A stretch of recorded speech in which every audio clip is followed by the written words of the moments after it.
Баршаңызға қайырлы күн. Мен сияқты өмірінде булочка істеп көрмеген қыз-келіншектерге оңай және үй жағдайында жасалу жолын айтатын болам. Парақшам пайдалы, подписка бөліне тіркеліп, қоңыраушаны басуды ұмытпаңыз. Ұнымызды дайындап алдым. Жұмыртқамызды шағып аламыз. Бөлме температурасындағы майымызды құятын боламыз. Шекерімізді саламыз. Артынан дрожжымызды да салып аламыз.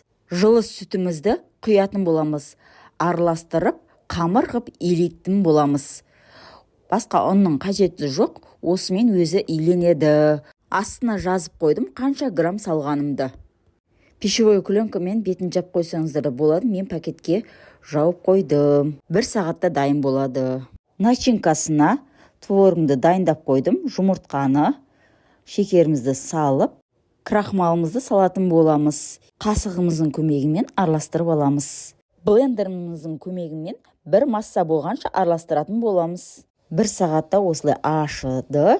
Ашығаны алып тастап пакетін қамырымы қылып илеп аламыз. 100 граммдап бөліп аламыз. 2 жағын ұнға аунатып, оқтауымызбен жайып аламыз.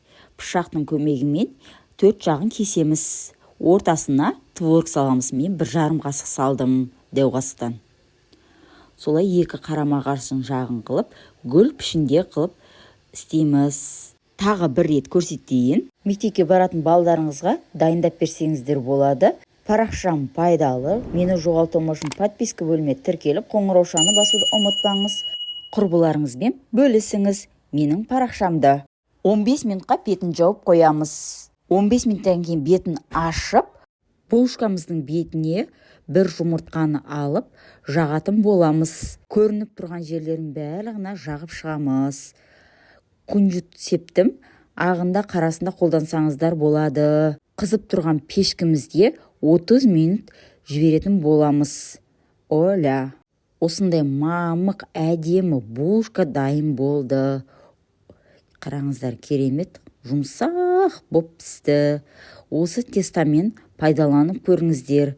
Парақшам пайдалы. Мені жоғалтпау үшін подписка бөліне тіркеліп, қоңыраушаны басуды ұмытпаңыз. Достарыңызбен де бөлісіңіздер.